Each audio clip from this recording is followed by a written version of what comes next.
Welcome, my friends! In the previous several videos, we have worked with the trigonometric ratios of sine, cosine, and tangent. These ratios relate an angle of a right triangle to two sides. More specifically, sine of some angle theta is equal to the opposite side divided by the hypotenuse. Cosine of some angle theta is equal to the adjacent side divided by the hypotenuse, and tangent of some angle theta is equal to the opposite side divided by the adjacent side.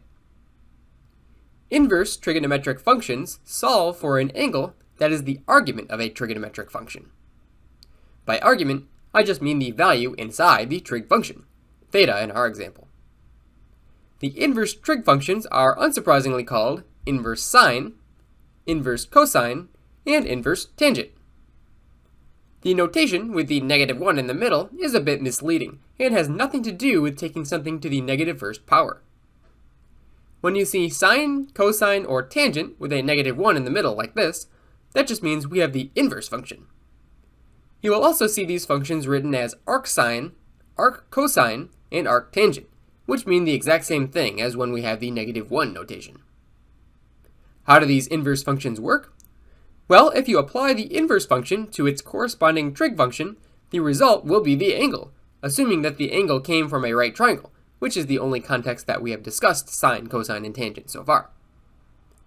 For example, inverse sine of theta is equal to theta, again, if we are discussing angles as they relate to right triangles. There are some situations where this will not necessarily be the case, but we will discuss them in other videos. Let's take a look at a right triangle. We would like to solve for the angle theta. One way to solve for a missing angle is to use the idea that all three angles must add to 180 degrees. But that doesn't help us very much here, as we would have to know 2 out of the 3 angles to use that approach, and here all we know is the right angle. What we do know is that the side opposite of theta is 13, and the side adjacent is 14. The trigonometric function of tangent relates the opposite side to the adjacent side, so we know that tangent of theta must be equal to 13 over 14. If we want to solve for theta, we could use guess and check until we find the right answer, but a more efficient way is to use an inverse trig function, specifically inverse tangent. If we apply the inverse tangent to both sides of our equation, inverse tangent of theta leaves us with just theta, assuming that we are discussing right triangles, which we are. Inverse tangent of 13 over 14 is something that can be calculated on a calculator that has inverse trig function keys. If we type inverse tangent of 13 over 14, we get about 42.88 degrees. This tells us that if our opposite side is 13 and our adjacent side is 14, then the angle that created those side lengths must have been about 42.88 degrees. Let's try another example. Say that we have this right triangle and we would like to find the unknown angle x. We know the opposite side and the hypotenuse side. Which trigonometric ratio relates the opposite side to the hypotenuse? Well, that would be sine. We know that sine of x is equal to 16 over 18. If we want to solve for x, we can apply the inverse sine to both sides. The inverse sine of x leaves us with just x on the left-hand side, and the inverse sine of 16 over 18 on the right-hand side can be typed into our calculator. We get about 62.73. The missing angle is about 62.73 degrees. Once again, I can't really stress this enough that the inverse sine of x will only give you x if we are dealing with right triangle trigonometry. There are cases where this won't work, which we will discuss in future videos, but for simplicity, and since our focus here is only right triangles, we will not discuss those caveats, as they would unnecessarily complicate things.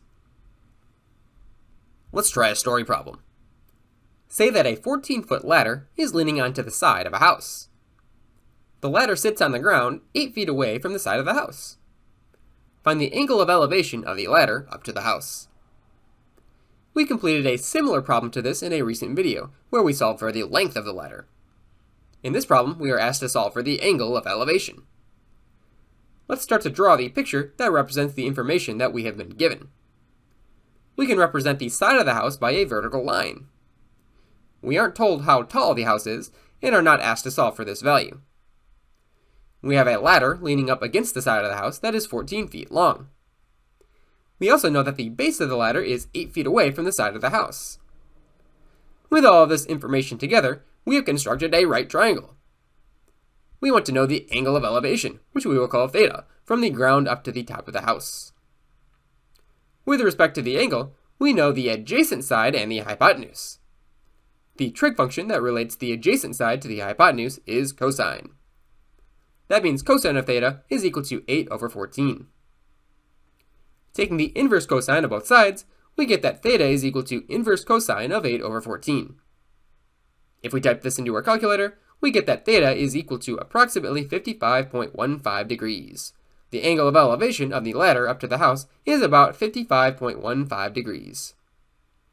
Alright, my friends, that wraps up my video relating to finding unknown angles in a right triangle using inverse trig functions.